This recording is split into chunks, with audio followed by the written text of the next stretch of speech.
ನಮಸ್ತೆ ವೀಕ್ಷಕರೇ, maths class S J YouTube ಚಾನಲ್ಗೆ ಸ್ವಾಗತ. ನಾನು ನಿಮ್ಮ ಶಿವಯೋಗಿ. ಪ್ರಿಯ ವೀಕ್ಷಕರೇ, ಇಂದಿನ ಈ ಒಂದು ವಿಡಿಯೋಲ್ಲಿ ನಾನು ಸೆಕೆಂಡ್ ಪಿ ಯು ಸಿದು class 12 second P U C Kannada ಒಂದು ವಿಷಯ ಏನಿದೆ ಅಲ್ವಾ, ಈ ಒಂದು ವಿಷಯದ ಪೂರ್ವ ಸಿದ್ಧತಾ ಪರೀಕ್ಷೆ ಇದು 2 ಅದ ರೀ. ಒಂದು ಕ್ವಶನ್ ಪೇಪರ್ ಇದೆ, ಇದು ಪ್ರಿಪ್ರೇಟ್ರಿದೊಂದು ಕ್ವಶನ್ ಪೇಪರ್ ಇದೆ. ನಿಮಗೆ ಇಲ್ಲಿ ಕಾಲಾವಕಾಶ ಎಷ್ಟು ಇದ್ದಿರುತ್ತೆ ಅಂದರೆ 3 ಗಂಟೆ 15 ನಿಮಿಷ ಇದ್ದಿರ್ತದೆ. ಕ್ಲಾಸ್ ದ್ವಿತೀಯ ಪಿ ಯು ಸಿ, ಅಂಕಗಳು 80 ಅಂಕಗಳು ಇದ್ದಿರ್ತದೆ. ಇದು ಸೆಕೆಂಡ್ ಡೇಟಿಗೆ ಕಂಡಕ್ಟ್ ಮಾಡಿರ್ತಕ್ಕಂಥ ಒಂದು ಕ್ವಶನ್ ಪೇಪರ್ ಅದ ರೀ. ಓಕೆ, ನೋಡಿರಿ ಕ್ವಶನ್ಸ್ಗಳನ್ನು ಯಾವ ಥರ ಕೇಳಿದ್ದಾನಂತ. ಕನ್ನಡದು ಈ ಕೆಳಗಿನ ಪ್ರಶ್ನೆಗಳಿಗೆ ನೀಡಿರುವ ಉತ್ತರಗಳಲ್ಲಿ ಸರಿಯಾದದ್ದನ್ನು ಆರಿಸಿ ಬರೆಯಿರಿ ಅಂತ. ಫಸ್ಟ್ ಕ್ವಶನ್, ಸೀತೆ ಯಾವುದನ್ನು ಹುಲ್ಲಿಗೆ ಸಮಾನ ಎಂದು ಭಾವಿಸಿದಳು? ಎ ಆಪ್ಷನ್ ರಾವಣನ ಸಂಪತ್ತು, ರಾವಣನ ರೂಪ, ರಾವಣನ ರಾಜ್ಯ, ರಾವಣನ ಭಕ್ತಿಗೆ. ಇದರಲ್ಲಿ ಯಾವುದಾದ್ರೂ ಒಂದಕ್ಕೆ ಹುಲ್ಲಿಗೆ ಸಮಾನ ಎಂದು ಭಾವಿಸಿದಳಲ್ವ, ಅದನ್ನು ತಾವು ಸರಿಯಾದ ಉತ್ತರವನ್ನು ಬರೀಬೇಕಂತ. ಓಕೆ, ನೆಕ್ಸ್ಟ್ ಸೆಕೆಂಡ್ ಕ್ವಶನ್ ನೋಡ್ರಿ. ಗುರು ಹೇಗೆ ವರ್ತಿಸಬಾರದು ಅಂತ? ಲಘುವಾಗಿ, ದೊಡ್ಡದಾಗಿ, ಅಂದವಾಗಿ, ನಿಧಾನವಾಗಿ. ಸೊ ಇವು 4ರಲ್ಲಿ ಯಾವುದು ಸರಿಯಾದ ಉತ್ತರ ಅದ ನೋಡಿ ತಾವು ಬರೀರಿ. ನೆಕ್ಸ್ಟ್ ಮೂರನೇ ಕ್ವಶನ್ ನೋಡ್ರಿ, ಒಂದು ಸ್ವಲ್ಪ ದೊಡ್ಡದಿದೆ. ಇದು ಏನಿದೆ ತಾವು ಚೆನ್ನಾಗಿ ಓದಿ ಅರ್ಥ ಮಾಡ್ಕೊಳ್ರಿ. ಅರ್ಥ ಮಾಡ್ಕೊಂಡು ಕೇಳಿರ್ತಕ್ಕಂಥ ಕ್ವಶನ್ ಏನಿದೆ ಅದಕ್ಕೆ ಆನ್ಸರನ್ನು ಮಾಡಿರಿ. ಓಕೆ, ದ್ರೌಪದಿಯ ಮಾತುಗಳು ಈ ಕೆಳಗಿನಂತಿದೆ ಅಂತ. ಎ ಅಥವಾ ಅ, ಆ, ಇ ಮತ್ತು ಈ ಆಪ್ಷನ್ಗಳು ಇಲ್ಲದ ನೋಡ್ರಿ. Okay, so next fourth question ನೋಡೋಣ ಅಂತ. ಕವಿಯ ಪ್ರಕಾರ ತಿಂಗಳಿಗೆ ಒಂದು ಸಲವು ದೀಪ ಹಚ್ಚದ ಸ್ಥಳ ಯಾವುದು ಅಂತ? ಗುಡಿಯಲ್ಲಿ, ಕಾರ್ಖಾನೆಯಲ್ಲಿ, ದಲಿತರ ಗುಡಿಸಲು ಮನೆಯಲ್ಲಿ ಅಥವಾ ಶ್ರೀಮಂತರ ಮನೆಯಲ್ಲಿ. ನೆಕ್ಸ್ಟ್ ಫಿಫ್ತ್ ಕ್ವಶನ್ ನೋಡ್ರಿ. ಕವಯತ್ರಿ ಯಾರಲ್ಲಿ ಮೊರೆ ಇಡುತ್ತಾಳೆ ಅಂತ? ಎ ದುರ್ಗೆ ಮಾತೆಯಲ್ಲಿ, ಮನೆ ದೇವರಲ್ಲಿ, ಎಂದೂ ನಂಬಿರದ ದೇವರಲ್ಲಿ, ಶೋಷಿತ ಜನರಲ್ಲಿ. ಓಕೆ, ನೆಕ್ಸ್ಟ್ ಸಿಕ್ಸ್ತ್ ಕ್ವಶನ್ ನೋಡ್ರಿ. ವಾಲ್ಪ್ರೈಗೆ ಬಂದ ಬ್ರಿಟಿಷ್ ಪ್ರಜೆ ಯಾರು? ಆದಿವಾಸಿ, ಕಾರ್ವೆರ್ ಮಾರ್ಷ್, ಪೊಣಚ್ಚಿ, ಮಾರ್ಕ್ ಕಬ್ಬನ್ ಅಂತ ನೋಡ್ರಿ. ಸೆವೆಂತ್ ಕ್ವಶನ್ ನೋಡ್ರಿ. ಕ್ವಶನ್ ಯಾವ ಥರ ಕೇಳಿದಾರಂತ ಒಂದು ಐಡಿಯಾ ಬರ್ತದೆ ನಿಮ್ಗೆ. ಇದೇ ಲೋಟವಲ್ಲವೇ ನನ್ನ ಬೆವರಿನ ಬೆಲೆ ಕಳೆದದ್ದು, ಕಳ್ಳತನದ ಕಿರೀಟವನ್ನು ತನ್ನ ಮುರಿಕಲು ಗುಡಿಸಲ ಚಾವಡಿಗೆ ಜೋಡಿಸಿದ್ದು ಡ್ಯಾಶ್. ಚಿನ್ನಮ್ಮಳಿಗೆ ಬೆಳ್ಳಿ ಲೋಟದ ಮೇಲೆ ಕೋಪ ಉಂಟಾಗಲು ಕಾರಣವೇನಂತ? A option, B option, C option, D option. ಸರಿಯಾದ ಉತ್ತರವನ್ನು ತಾವು ಟಿಕ್ ಹಾಕಿ ಬರೀರಿ. Okay, next eighth question. ಕೃಷ್ಣೇಗೌಡರ ಆನೆ ಹೆಸರೇನು ಅಂತ? ಅ ಸೀತಾ, ಆ ಗೌರಿ, ಇ ಸ್ವಾತಿ, ಇ ಪಾರ್ವತಿ ಅಂತ. ನೆಕ್ಸ್ಟ್ 9ನೇದು ನೋಡ್ರಿ. ನಾಗರಾಜ ಕೋವಿ ಹಿಡಿದು ಎಲ್ಲಿ ಕುಳಿತಿದ್ದ? ಎ ಆಪ್ಷನ್ ಶಿಕಾರಿ ಗಂಡಿಯಲ್ಲಿ, ಸುನಾಮಿನಲ್ಲಿ, ಸಾಮಿಲಿನಲ್ಲಿ, ಮರದ ಮೇಲೆ, ಬೆಟ್ಟದ ತುದಿಯಲ್ಲಿ. ನೆಕ್ಸ್ಟ್ 10ನೇ ಕ್ವಶನ್ ಇದೆ ನೋಡ್ರಿ. ಇದನ್ನು ನೋಡ್ರಿ. 10ನೇ ಕ್ವಶನ್ ಯಾವ್ದು ಆಪ್ಷನ್ ಕರೆಕ್ಟ್ ಆಗುತ್ತೆ ತಾವು ಬರೀರಿ. ಓಕೆ, ನೆಕ್ಸ್ಟ್ 2ನೇದು ನೋಡ್ರಿ. ಸೆಕೆಂಡನ್ನು ಬಿಟ್ಟ ಸ್ಥಳ ತುಂಬಿರಿ ಅಂತ. ಅದೃಷ್ಟದ ಪ್ರಶ್ನೆ ಬಂದಾಗ ಲೇಖಕಿಗೆ ಡ್ಯಾಶ್ ನೆನಪಾಗುತ್ತಾರೆ? ಸ್ಥಳೀಯ ಭಾಷೆ ಕಲಿಯದ ಅನ್ಯ ಭಾಷಿಕರು ಡ್ಯಾಶ್ ಆಗುತ್ತಾರೆ. ಶೇಷನು ರಾಮಾಯಣದ ಕಥೆಯನ್ನು ಯಾರಿಗೆ ಹೇಳಿದನು? 15ನೇದು ಕಲಾಂ ಅವರ ಕ್ರಿಯಾಶೀಲತೆಗೆ ಸಾಕ್ಷಿ ಯಾವುದು?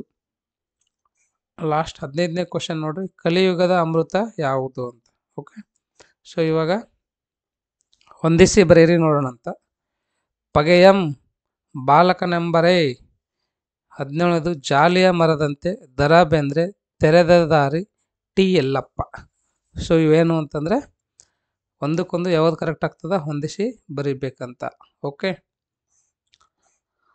ಅದಾದ್ಮೇಲೆ ಇವಾಗ 2 ಅಂಕದ ಪ್ರಶ್ನೆಗಳದಾವ್ರಿ, 3 ಬರೀಬೇಕು. ಓಕೆ, ಕೆಳಗಿನ ಪ್ರಶ್ನೆಗಳಿಗೆ 2-3 ವಾಕ್ಯದಲ್ಲಿ ಉತ್ತರಿಸಿ ಅಂತ. ಆ್ಯಕ್ಚುಲಿ ಇಲ್ಲಿ ಯಾವುದಾದರೂ 3 ಪ್ರಶ್ನೆಗಳಿಗೆ ಅಂತ ಆಗಬೇಕಿದ್ದಿತ್ತು. ರಾವಣ ಅಂತಃಪುರ ಸ್ತ್ರೀಯರನ್ನು ಹೇಗೆ ಸಂತೈಸಿದನು? ಹಡೆದ ತಂದೆ ತಾಯಿಯರ ಮಹತ್ವ ತಿಳಿಸಿರಿ. ಹುಸಿನಿದ್ದೆ ಸಾಕು ಎದ್ದೇಳಿ ಎಂದು ಕವಿ ಮಕ್ಕಳಿಗೆ ಹೇಳಲು ಕಾರಣವೇನು? ಸಿಲುಬೆಗೇರಿದ ಯೇಸುವಿನ ದೇಹ ಯಾರಿಗೆ ಏನನ್ನು ಅನ್ನುವಂತಿದೆ ಅಂತ. ಓಕೆ, ಇದೆಲ್ಲ ಏನಂದರೆ 2 ಮಾರ್ಕಿಂದ ಆಯಿತು. ಮತ್ತೆ ಇಲ್ಲೂ 2 ಮಾರ್ಕಿಂದ ಅದ ನೋಡ್ರಿ. ಯಾವುದಾದ್ರೂ 2 ಪ್ರಶ್ನೆಗಳಿಗೆ ಅಂತ ಇಲ್ಲಿ ಹೇಳಿದ್ದೆ ನೋಡ್ರಿ, ಅದೇ ಥರ ಹೇಳಬೇಕಿದ್ದಿತ್ತು ಮೇಲ್ಗಡೆನು. ಕಣ್ಣನ್ನು ಪರೀಕ್ಷಿಸಿದ ಡಾಕ್ಟರ್ ತಿಮ್ಮಪ್ಪ ಬಸಲಿಂಗನಿಗೆ ಏನೆಂದು ಹೇಳಿದನು? ಬ್ರಿಟಿಷರು ಬರುವ ಮೊದಲು ವಾಲ್ಪರೈ ಹೇಗಿತ್ತು? ಅರಮನೆಯಿಂದ ಎಂತಹ ಬಹುಮಾನ ಸಿಗಬಹುದೆಂದು ಮುದ್ದಣ್ಣ ಹೇಳಿದನು? ರೋಗಿಗಳ ಹಾಗೂ ಪಥ್ಯ ಮಾಡುವವರ ಜಿದ್ದು ಎಂತಹುದು? ಓಕೆ, ನೆಕ್ಸ್ಟ್ ನೋಡ್ರಿ, ಇದು 3 ಅಂಕದ 2 ಪ್ರಶ್ನೆ ಇದ್ದಿರ್ಬೋದು. ಯಾವುದಾದ್ರೂ 3 ಪ್ರಶ್ನೆಗಳಿಗಂತ ಇಲ್ಲೂ ಮತ್ತೆ 2 ಅಂಕದ ನೋಡ್ರಿ. ದುರ್ಗಪ್ಪ ಏಕೆ ಬಂದಿರಬಹುದೆಂದು ನಿರೂಪಕರು ಯೋಚಿಸಿದರು? ಓಕೆ, ನೆಕ್ಸ್ಟ್ ಕ್ವಶನ್, ಫಾರೆಸ್ಟ್ ಡಿಪಾರ್ಟ್ಮೆಂಟಿನವರ ನಂಬರ್ 1 ಎನಿಮಿಗಳು ಯಾರು ಯಾರು? ಅದಾದ್ಮೇಲೆ ಜಬ್ಬರ್ ನಿರೂಪಕರಿಗೆ ಅಂಚೆ ವಿಲೇವಾರಿ ಬಗ್ಗೆ ಅಸಡ್ಡೆಯಿಂದ ಏನು ಹೇಳಿದ? ಆನೆಯನ್ನು ಹದ್ದು ಬಸ್ತಿನಲ್ಲಿಡುವುದರ ಬಗ್ಗೆ ವೇಲಾಯುಧನ ಅಪ್ಪ ಏನು ತಿಳಿಸಿದ್ದ? ಇವೆಲ್ಲ ಏನಂದರೆ 2 ಮಾರ್ಕಿಂದ ಆಯಿತು. ನೆಕ್ಸ್ಟ್ ನೋಡ್ರಿ, ಈ ವಿಭಾಗ ಯಾವುದಾದರೂ 2 ವಾಕ್ಯಗಳ ಸಂದರ್ಭ ಸೂಚಿಸಿ ಸ್ವಾರಸ್ಯವನ್ನು ಬರೆಯಿರಿ. ಓಕೆ, ಕಲಿಭೀಮನೇ ಮುಡುಕೊಳ್ಳ ಗಂಡನು 106 ಜಾಹೀರಾತುಗಳ ತಲೆಗೆ ತುರುಕಿದ್ದು, ಅಲ್ಲಿಯ ಮಾತು ಅವನಿಗೆ ಸಸೆಮಿರಬರದು. ಇದು 3 ಅಂಕದ ರೀ. 2 ಕ್ವಶನ್ಗಳನ್ನು ಬರೀಬೇಕಂತ. ಯಾವುದಾದರೂ 1 ವಾಕ್ಯದ ಸಂದರ್ಭವನ್ನು ಸೂಚಿಸಿ ಸ್ವಾರಸ್ಯವನ್ನು ಬರೆಯಿರಿ. 1 ಅಂಗೈ ಅಗಲ ಬಿಟ್ಟರೆ ಮತ್ತೆಲ್ಲಿಯೂ ನೋಡಲಾರಿರಿ, ವ್ಯಕ್ತಿಗಿಂತ ರಾಷ್ಟ್ರ ದೊಡ್ಡದು. ಅದಾದ್ಮೇಲೆ ಮತ್ತೆ 1 ಕ್ವಶನ್ ಬರೀಬೇಕು, ಇದನ್ನು ಸಂದರ್ಭ ಸೂಚಿಸಿ ಸ್ವಾರಸ್ಯವನ್ನು ಬರೆಯಿರಿ ಅಂತ. 3 ಮಾರ್ಕಿಂದ 1 ಕ್ವಶನ್ ಅದ ರೀ. ಆನೆ ಸಾಕುವುದು ಎಂದರೆ ಎಲೆಕ್ಷನ್ಗೆ ನಿಂತ ಹಾಗೆ, ಆನೆ ಬೇಲಿ ದಾಟಿ ಹೋಯ್ತು ಸರ್. ನೆಕ್ಸ್ಟ್ ಇವಾಗ 4 ಅಂಕದ ನೋಡ್ರಿ. ಯಾವುದಾದ್ರೂ 2 ಪ್ರಶ್ನೆಗಳಿಗೆ 5-6 ವಾಕ್ಯದಲ್ಲಿ ಉತ್ತರಿಸಿ. ಪ್ರಮದವನದಲ್ಲಿ ರಾವಣ ಸೀತೆಯರ ನಡುವೆ ನಡೆದ ಸಂಭಾಷಣೆಯನ್ನು ವಿವರಿಸಿ. ಬಸವಣ್ಣನವರ ಪ್ರಕಾರ ನೈಜ ಭಕ್ತಿಯ ಲಕ್ಷಣಗಳಾವುವು? ದ್ರೌಪದಿ ಅವಮಾನಕ್ಕೊಳಗಾದ 3 ಪ್ರಸಂಗಗಳನ್ನು ವಿವರಿಸಿ. ಜ್ಞಾನವನ್ನು ಹೊಂದುವ ಮಾರ್ಗ ಯಾವುದೆಂಬುದನ್ನು ಕವಿ ಹೇಗೆ ವಿವರಿಸಿದ್ದಾನೆ? ಇವೆಲ್ಲ ಏನಂದ್ರೆ 5-6 ಅಂಕದಲ್ಲಿ ಬರೆಯೋದವ್ರಿ, 4 ಅಂಕದ್ದು. ಮತ್ತೆ ಇನ್ನೊಂದು ಕ್ವಶನ್ ಇದೆ ನೋಡಿ, ಯಾವುದಾದ್ರೂ 1 ಪ್ರಶ್ನೆಗೆ 5-6 ವಾಕ್ಯದಲ್ಲಿ ಉತ್ತರಿಸಿ. ಬಸಲಿಂಗ ಎದುರಿಸುತ್ತಿದ್ದ ಸಮಸ್ಯೆಗಳಾವುವು? ಸೀತಾ ಎಂಬ ಗೆಳತಿಯ ಗುಣ ಸ್ವಭಾವವನ್ನು ಲೇಖಕಿ ಹೇಗೆ ಚಿತ್ರಿಸಿದ್ದಾರೆ? ದಣಿ ಹಾಗೂ ಹೊಳೆಯ ನಡುವಿನ ಸಮರವನ್ನು ಚಿತ್ರಿಸಿ. ಯಾವುದಾದ್ರೂ 1 ಪ್ರಶ್ನೆಗೆ 5-6 ವಾಕ್ಯಗಳಲ್ಲಿ ಉತ್ತರಿಸಿ. ಆನೆ ಮತ್ತು ಮಾವುತ ವೇಲಾಯುಧನನ್ನು ಸಾಗ ಹಾಕಲು ಮಠದವರು ಹವಣಿಸಿದ್ದೇಕೆ? ನಾಗರಾಜನ ನಿಗೂಢ ಸಾವಿನ ಬಗ್ಗೆ ಜನರ ಅಭಿಪ್ರಾಯಗಳಾವುವು ಅಂತ ನೋಡ್ರಿ. ಎಲ್ಲ ಏನಂದ್ರೆ 5-6 ವಾಕ್ಯದಲ್ಲಿ ಬರೆಯೋದಿದಾವ. ನೀಟತ್ಗೆ ಅರ್ಥ ಮಾಡ್ಕೊಂಡು ತಾವೇನದ ಎಕ್ಸಾಮಲ್ಲಿ ಬರೀರಿ. ಕನ್ನಡದಲ್ಲಿ ಮಾತ್ರ ನೀವು ಔಟ್ ಆಫ್ 4 ತೊಗೋಬೇಕು, 80ಗೆ 80 ತೊಗೋಬೇಕು. ಯಾಕಂದರೆ ಎಲ್ಲರೂ ಕನ್ನಡಿಗರಿದ್ದೀರಿ, ಕರ್ನಾಟಕದವ್ರು ಇದ್ದೀರಿ. ಹಾಗಾಗಿ ಯಾವುದೇ ಕಾರಣಕ್ಕೂ ಕನ್ನಡದಲ್ಲಿ ಮಾರ್ಕ್ಸನ್ನು ಕಳ್ಕೊಬೇಡ್ರಿ. ಅಕ್ಷರ ಮಾತ್ರ ನೀಟತ್ಗೆ ಬರಿಬೇಕು ನೋಡ್ರಿ, ದುಂಡಾಗಿ ಬರಿಬೇಕು. ಸರ್ ನೀವು ಹೆಂಗೆ ಬರೀಲಿಕ್ಕತ್ತಿರಲ್ರಿ ಅಂತ ಅನ್ಬೇಡ್ರಿ.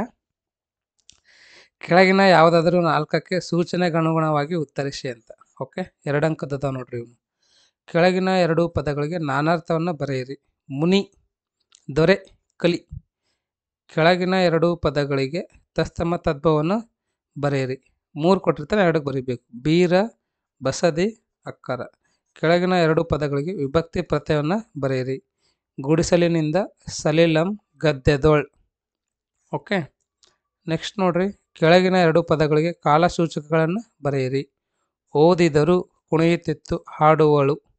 ಕೆಳಗಿನ 2 ಪದಗಳಿಗೆ ಗುಣವಾಚಕವನ್ನು ಬರೆಯಿರಿ. ಹಡೆದವ್ವ, ಮರಿಮೀನು, ಹುಸಿನಿದ್ದೆ. ಕೆಳಗಿನ 2 ನುಡಿಗಟ್ಟುಗಳನ್ನು ನಿಮ್ಮ ಸ್ವಂತ ವಾಕ್ಯದಲ್ಲಿ ಬರೆಯಿರಿ. ನುಡಿಗಟ್ಟುಗಳದಾವಂತ ಸ್ವಂತ ವಾಕ್ಯದಲ್ಲಿ ಬರೀಬೇಕು. ಎಳ್ಳು ನೀರು ಬಿಡು, ಅಜ್ಜನ ಕಾಲದ್ದು, ಗಾಳಿ ಸುದ್ದಿ. ಅವರೇನಪ್ಪ ಗಾಳಿ ಸುದ್ದಿ ಎಬ್ಬಿಸ್ತಾರಲ್ಲ, ಈ ಥರ ಏನಾದ್ರು ನಿಮ್ಮ ಸ್ವಂತ ವಾಕ್ಯದಲ್ಲಿ ಬರೀರಿ. ನೆಕ್ಸ್ಟ್ ನೋಡ್ರಿ, ಇವಾಗ ಯಾವುದಾದ್ರೂ ಒಂದನ್ನು ಕುರಿತು ಪ್ರಬಂಧವನ್ನು ಬರೀಬೇಕು. 2 ಅದಾವ, 2ರೊಳಗೆ 1 ಕುರಿತು ಪ್ರಬಂಧವನ್ನು ಬರೀರಿ. ನೀಟತ್ಗೆ ಬರೆಯೋದು ಕಲೀರಿ. ಫಸ್ಟ್ ಪ್ರಬಂಧವನ್ನು ಯಾವ ಥರ ಬರೀಬೇಕು ಅಂತ ತಿಳ್ಕೊಳ್ರಿ.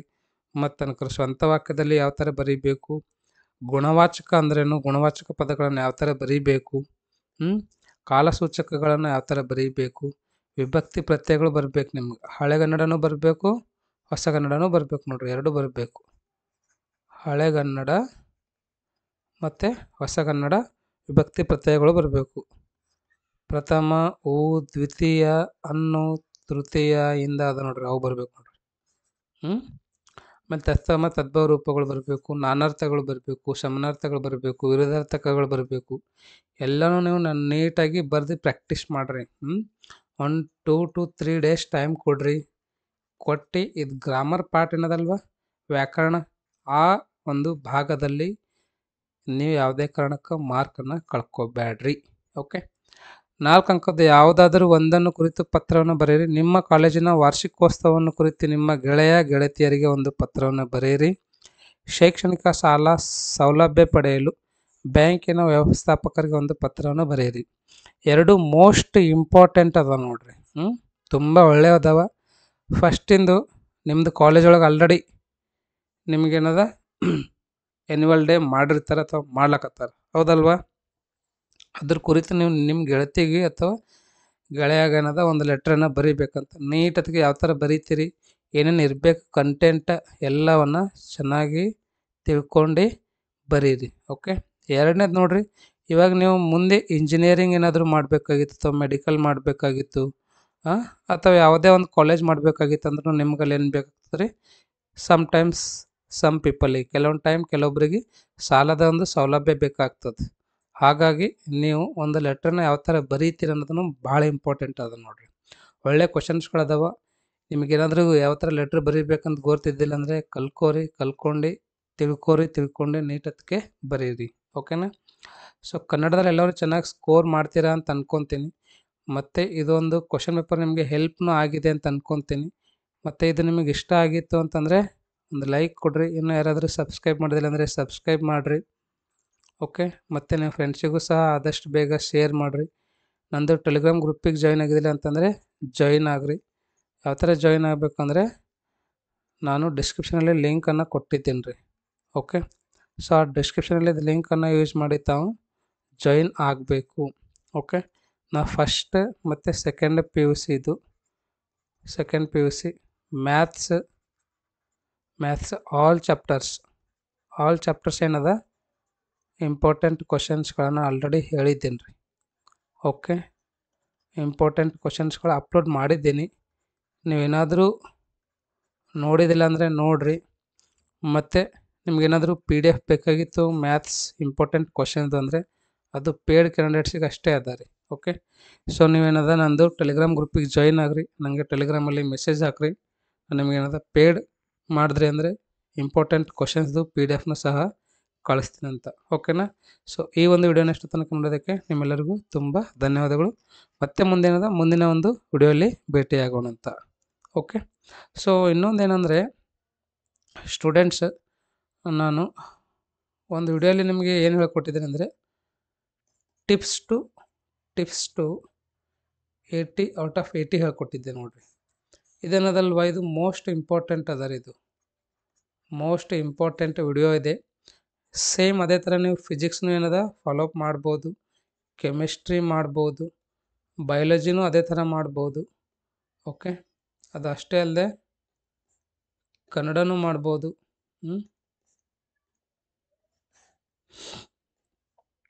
ಎಲ್ಲದಕ್ಕೆ ಹೆಲ್ಪ್ ಆಗ್ತದೆ ನೋಡಿರಿ. ಫಿಸಿಕ್ಸಿಗೆ ಹೆಲ್ಪ್ ಆಗ್ತದೆ, ಕೆಮಿಸ್ಟ್ರಿಗೆ, ಬಯಾಲಜಿಗೂ, ಕನ್ನಡಾಗ, ಮತ್ತು ಇಂಗ್ಲೀಷ್, ಮತ್ತು ಹಿಂದಿ, ನಿಮ್ದೇನಾದರೂ ಕಂಪ್ಯೂಟರ್ ಸೈನ್ಸ್ ಇದ್ದಿತ್ತು ಅದು ಎಲ್ಲದಕ್ಕೆ ಹೆಲ್ಪ್ ಆಗ್ತದೆ. ಹಾಗಾಗಿ ತಾವು ಆ ಒಂದು ವಿಡಿಯೋನ ನೋಡಿರಿ.